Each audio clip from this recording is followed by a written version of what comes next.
We watch our bodies change, our strength fade, and we feel a quiet fear, a fear of losing not just our muscle, but our independence. You are searching for an answer, a quick fix, but the most powerful truths are never simple. Stay with me on this journey because the understanding we will unlock at the very end is the only one that truly matters. It will change everything. To begin this exploration, we must first be willing to empty our cup.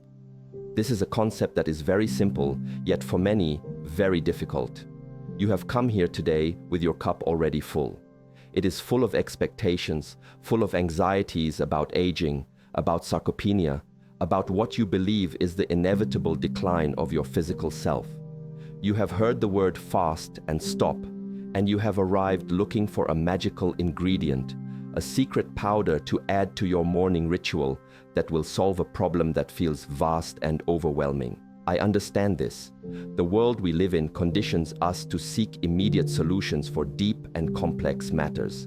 We are taught to look for the pill, the supplement, the 5-minute fix for challenges that are woven into the very fabric of our existence. The desire for a simple answer to the loss of strength is a reflection of a deeper desire, the desire to control life itself.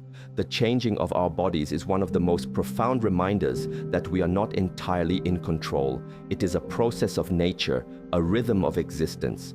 To fight it with only external tools is like trying to command the tide to stop. You may build a wall, and for a time it may hold, but the ocean is patient and its power is immense. The true path is not to fight the tide, but to learn to sail. And to learn to sail, you cannot bring your old maps that have led you to a place of fear. You must be willing to let them go. You must empty your cup of the belief that your worth is tied solely to the peak strength of your youth. So, the first step is not in your kitchen. It is not in a container or a package. The first step is right here, in this moment. A conscious decision to set aside what you think you know. It is to approach this conversation not as a patient receiving a prescription, but as a student of your own life. We must ask a different question. Instead of, what can I add to my coffee to stop muscle loss? We must first ask, what is my relationship with my body? What is my relationship with the process of aging? Why does this specific change cause me such profound unease? Without understanding the source of the river, any dam we build is destined to fail.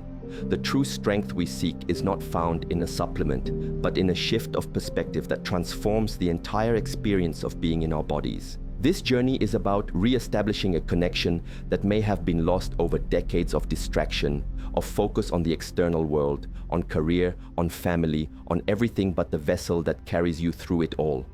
We are not just fixing a component. We are restoring a relationship. This requires presence. It requires honesty. It requires you to sit with the discomfort of your fears and look at them with clarity, not with panic. Your coffee in the morning is a ritual. It is a moment of stillness before the day begins. What if we use that moment not to simply inject a solution, but to cultivate an awareness? The emptiness of your cup is not a void, it is an opening. It is the space required for true nourishment to enter. This is where our work begins, not with a powder, but with a quality of presence. The true work begins with how we see. And the question of muscle is truly a question of how we see our bodies. Is it a machine? A machine that was once new and powerful and is now, with time, beginning to rust and fail? This is a very common view in the modern world. We treat our bodies like cars. We take them for maintenance, we get frustrated when they break down, and we look for replacement parts or quick fixes to keep them running. But this mechanical view is a source of great suffering because machines do not have consciousness. They do not have spirit. They do not learn, grow in wisdom, or find deeper meaning through their process of change. They simply wear out. And if you see yourself as a machine, then aging can only be seen as a process of wearing out. It is a bleak and disheartening path. But there is another way to see, an ancient way, to see the body not as a machine, but as a temple, a living, breathing, sacred space. This is the temple that houses your consciousness, your awareness, your spirit, whatever name you choose for that which is truly you. It is the only physical home you will ever have in this lifetime. And how does one care for a temple? Do you neglect it? Do you allow its foundations to crumble while you chase fleeting distractions outside its walls? No, you care for it with reverence, with respect, with a deep sense of gratitude. The maintenance of this temple is not a chore, it is an act of devotion. It is a way of honoring the life that flows through it. When we shift our perspective from a machine to a temple, our actions change. The act of eating is no longer just refueling, it is providing sacred offerings. The act of sleeping is no longer just downtime, it is a period of sanctification and renewal for the temple grounds.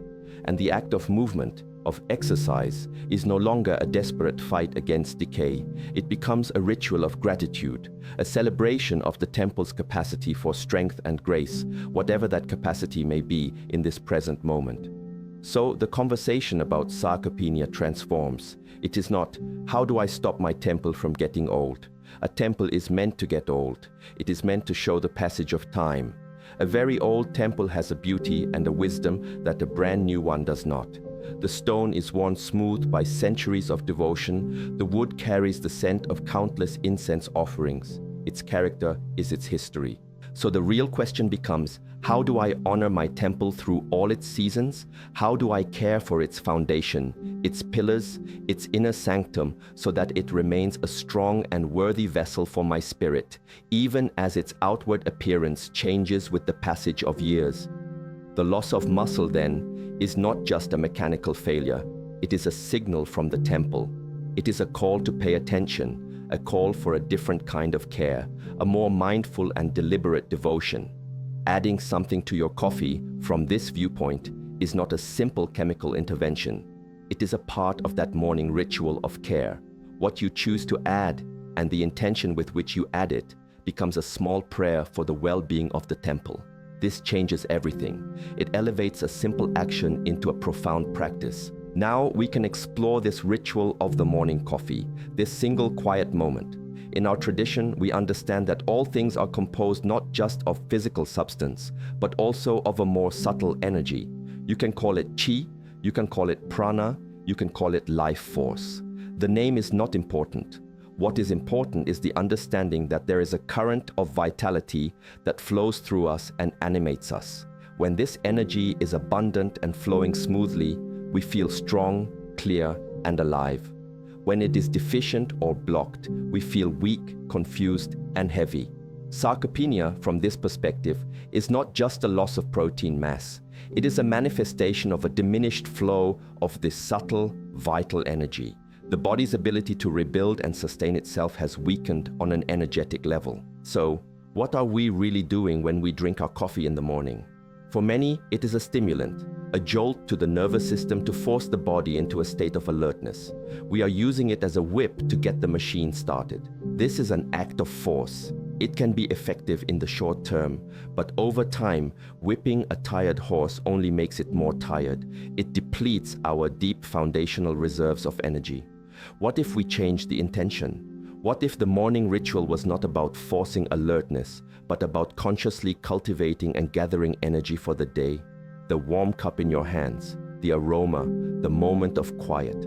This can be a form of meditation, a moment to gather your own mind, your own intention, and direct it inward. You are asking what to add to your coffee. Before we speak of any physical substance, the first thing to add is a specific quality of attention. As you hold the cup, you are not just a person about to drink a beverage. You are the guardian of your temple, preparing to offer it warmth and energy. With this mindset, you can use the ritual to set a direction for your internal state. You can bring to mind the feeling of strength, not just the memory of past strength, but the sensation of it, the feeling of stability in your legs, the feeling of integrity in your core, the feeling of power in your grip. This is not just wishful thinking. You are using your focused mind to gently awaken the energetic blueprint of strength that still exists within you, even if the physical form has changed. This is the most potent ingredient because the mind directs the energy. Where the attention goes, the energy flows. If your attention is constantly on weakness, on loss, on fear, you are inadvertently directing your life force toward reinforcing that state of being. But if you can use this simple morning ritual to consciously and gently redirect your attention toward the feeling of vitality, you are sending a different signal to your body. You are communicating a different intention to every cell. The physical substance we may or may not add is secondary. It is a support for this primary work.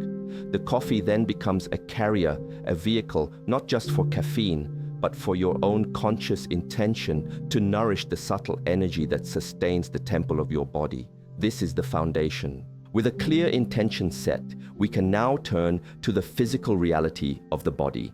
A temple is not maintained by thought alone. It requires action. It requires purposeful motion. The greatest thief of strength in our later years is not time itself, but stillness, or rather, the wrong kind of stillness. There is a stillness of the mind, which is a source of immense power, but there is a stillness of the body, which is a path to atrophy. Our modern lives encourage this detrimental stillness. We sit for hours. We sit to work. We sit to eat. We sit to be entertained. We sit to travel. The body, this magnificent temple, was designed for movement. Every joint, every muscle, every fiber is an invitation to engage with the world through motion. The term exercise can sometimes be a barrier. It sounds like a chore, another task on a long list. It brings to mind images of crowded gyms or grueling workouts that feel alienating and unsustainable. So let's set that word aside for a moment. Let's speak instead of purposeful motion. This is a much broader and more accessible concept. Purposeful motion means bringing awareness and intention to every movement you make throughout the entire day. It means understanding that the fight against sarcopenia does not just happen for 1 hour in a dedicated workout session. It happens in every single moment that you choose to move with consciousness instead of with neglect. When you get out of your chair, do you just heave yourself up? Or can you do it with control, feeling the muscles in your legs and core engage? That is a moment of purposeful motion. When you carry groceries from the car, do you slouch and strain your back? Or can you stand tall, brace your center, and carry the load with integrity as a deliberate act of strengthening your frame? Every action is an opportunity. Washing the dishes, gardening, climbing the stairs, even the way you breathe. Each can be transformed from a mindless habit into a micro-practice for maintaining the vitality of your physical structure. This approach integrates the maintenance of the temple into the fabric of your day. It is not something you have to make time for. It simply becomes the way you live. Of course, dedicated practice has immense value. Forms of practice like Tai Chi or Qigong are perfect examples of purposeful motion. They are not about explosive power or lifting the heaviest weight. They are about slow, controlled, deliberate movements that integrate breath, mind, and body. They build strength from the inside out. They cultivate that subtle energy we spoke of, and they teach the body to move as a unified whole. But you don't need a special form to begin. You can begin right now in your chair. The simple act of sitting up straight, engaging your core, and taking a deep conscious breath is an act of purposeful motion. The message to the body is clear. You are not being abandoned. You are needed. You are being cared for. This consistent, daily signaling is what slows the tide of atrophy and preserves the temple's foundation. So, we arrive at the heart of your original question. We have emptied our cup. We have reconsecrated our body as a temple.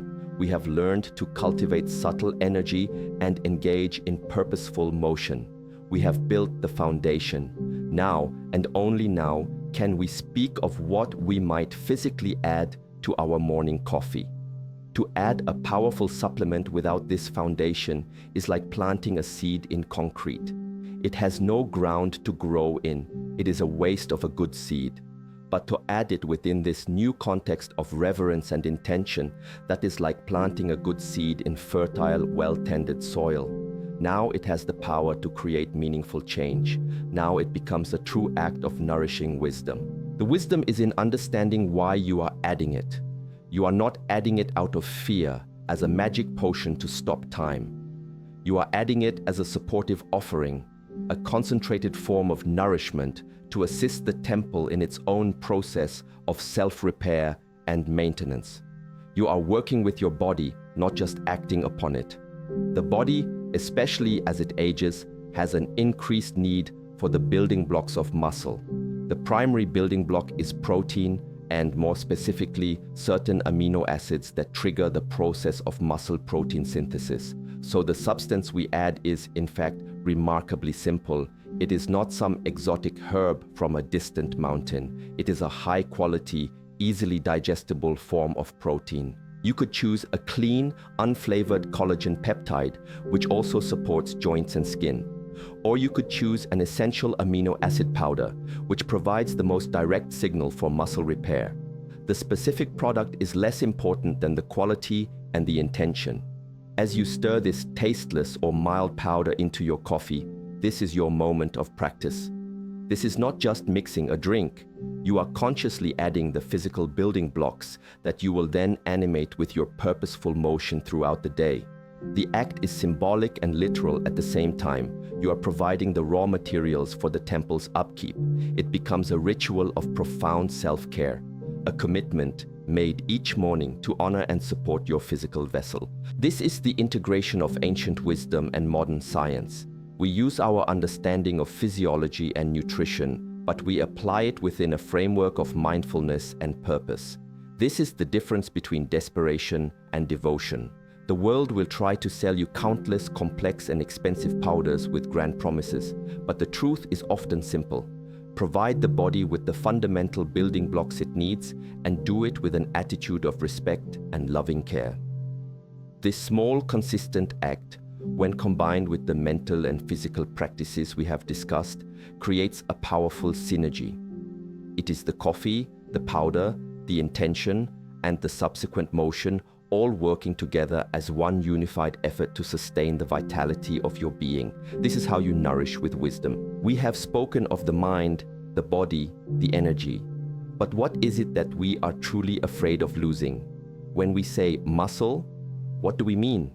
It is not just about the ability to lift heavy things. The fear of sarcopenia is a metaphor. It is the fear of becoming weak, the fear of becoming fragile, the fear of being unable to stand on our own, physically and metaphorically. It is the fear of losing our agency, our independence, our place in the world. It is a deep existential fear of becoming irrelevant. We see strength as a shield against the vulnerabilities of life, and we watch that shield begin to thin. This is the source of the anxiety, and no amount of protein powder can solve an existential fear. This brings us to the final, most important understanding, the one I promised you at the beginning. The ultimate strength you are seeking is not in your biceps. It is not in your legs. True strength, the kind that does not diminish with age but can actually grow, is inner strength. It is the strength of a calm mind in the face of change. It is the resilience of a spirit that is not defined by its physical container.